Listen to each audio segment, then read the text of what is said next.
up, Cinema Shogun here, and for those of you all who might not know this by now, I am a big Ninja Turtles fan and just a huge fan of pop culture in general. I am also a big collector of many things, but one of my favorite things to collect is Ninja Turtles toys. So naturally, I was kind of excited for the new Ninja Turtles movie. However, I don't allow myself to get too excited for movies anymore because I know how Hollywood is these days. They ruin everything. They inject all of these movies with political propaganda, and it seems like they are no longer trying to entertain us. They're trying to preach to us and cram their politics down our throats. So, being a Ninja Turtles fan, of course I want more Ninja Turtles movies, but in 2023, you never know what you're going to get anymore. It seems like Hollywood in general is just out to destroy everything we know and love, like they destroyed Star Wars. They're in the process of destroying the MCU. So I didn't allow myself to get too excited, but at the same time, as a Ninja Turtles collector, even if the movie's dumb, at least I get some cool new products. But anyways, I made plans to go see the movie yesterday. And about an hour or two before I was supposed to go to the movies to see it, social media was abuzz with the news that they made Splinter gay in the movie. Yes, Master Splinter the Rat. The news all over social media and all of the drama on social media was that they turned Master Splinter gay. And when I saw this, I almost didn't go see the movie. Not necessarily just because Splinter is gay or because I thought that they made Splinter gay, more so because everything that comes with it. For one, I don't think we need to try to cram in gay characters into kids' films. But for two, I am here to see mutant turtles eat pizza and fight crime. I don't want to sit here and get a 30-minute backstory about why a mutant rat is gay. I don't want to watch a love story between a mutant rat and another male mutant rat. You know what I mean? But the way things are, like, they don't allow gay characters to just naturally exist in any of these movies. When you see them promoting a movie that way, or when they start changing the sexuality of characters, it's almost as if the whole movie becomes about preaching to you about certain things instead of just being what the movie is supposed to be. So when you see that, they turned Master Splinter gay, it's not that people necessarily have a problem with gay characters. It's everything that comes with it.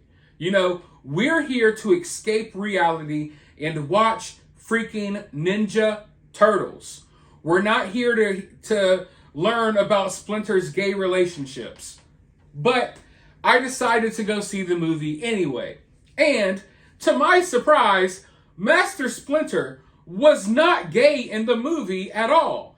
In fact, Master Splinter was straighter than he had ever been.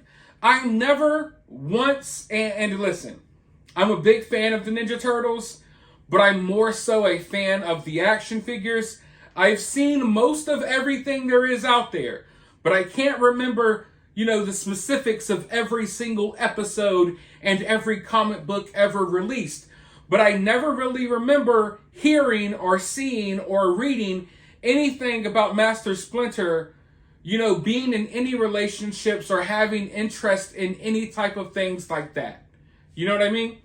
But in this movie, not only is Splinter not gay, he is straighter than ever because he mentions that he wants to find love. He wants to find a woman multiple times.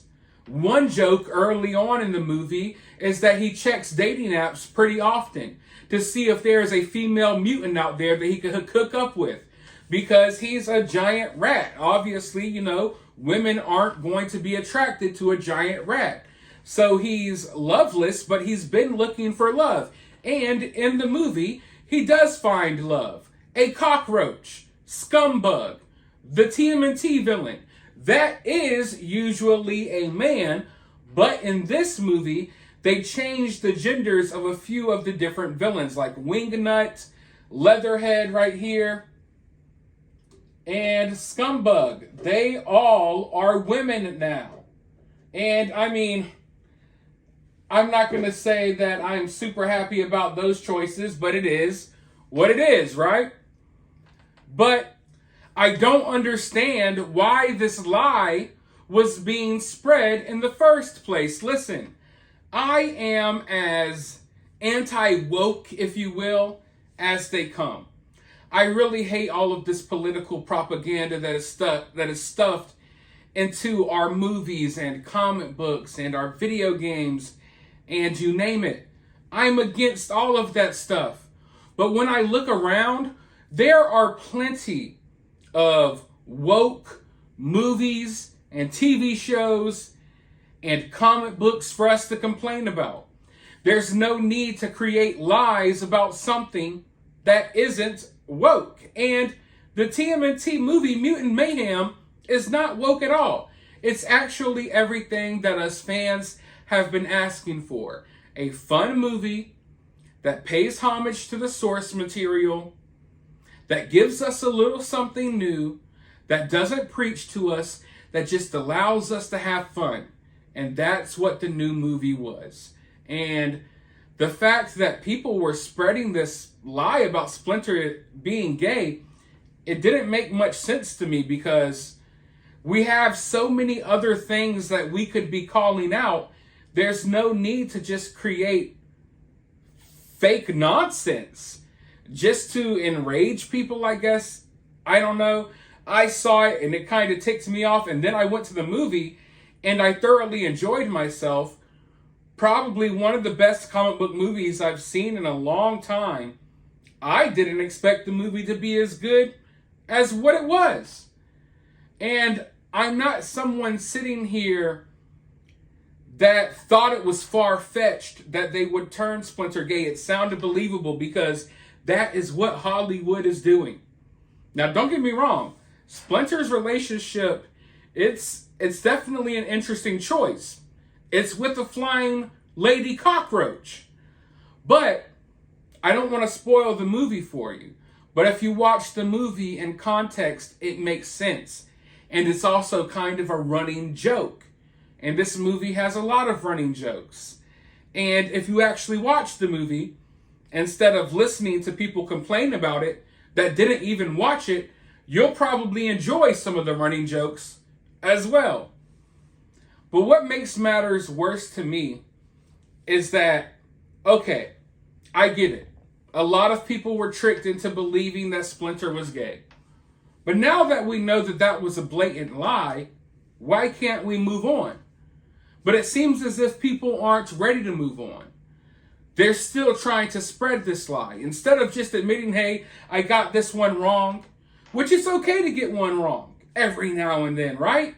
We all get things wrong. I saw the news and I was like, yeah, this sounds like something that would happen. So I understand why other people would have that same reaction. I'm not here to frown down upon people that believed that lie because it just seems like modern day Hollywood nonsense. But now that we know it's a lie, there's no need to double down on it. Yet people are doubling down on it and they're claiming that, oh, Splinter, they changed it at the last second. Splinter was going to be gay, but then they changed it at the last second, a couple of days before the movie came out. They must have went in and revoiced half of the movie to just, make it so Splinter isn't gay anymore because they knew that backlash was coming.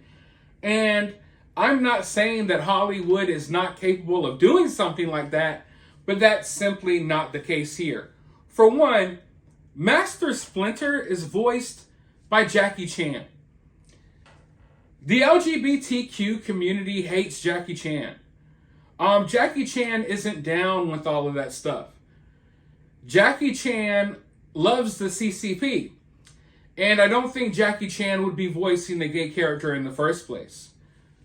Also, they didn't go in and revoice this movie, but the biggest piece of evidence we have is the junior novelization of the film. For those of you all who are pop culture fans that also read books, you know that movies usually have movie novelizations, novel tie-ins to the movie. Young adult movies, they often have the young adult novelizations. This movie has one of those. And in the novelization of this movie, which was written, made, printed, and distributed well before the movie even came out, Scumbag is called a woman. Now I know there was a marketing mix-up. In one poster, they labeled Scumbag a dude. But that was never the case. That was an accident. Scumbag, from the original cartoons, the Scumbag action figure, along with Leatherhead and Wingnut and other characters, they are traditionally male. But they gender swapped them in this movie. So they're female characters now. So I understand there's some confusion. But once the confusion is out of the way, there's no need to continue doubling down. Seeing this stuff is making me question a few other movies that came out recently that I decided not to watch because, listen, I don't have much time in my day. I'm busy recording videos and also trying to juggle a personal life. So I don't have time to watch movies and shows like I used to. So if I hear that something is complete woke garbage, I probably won't tune in. But now I'm thinking maybe there are a couple of movies out there that were actually good. Because if I listened to the nonsense that was being spread about the Mutant Mayhem movie, I wouldn't have gone and seen it. But I decided to go see for myself, and I was pleasantly surprised. The best time that I've had at the movie theater in a long time. Let me know your thoughts about all of this, though, down in the comments below. While you're down there, hit the thumbs up button, hit the subscribe button, ring that notification bell, and I'll talk to you all soon in the next video.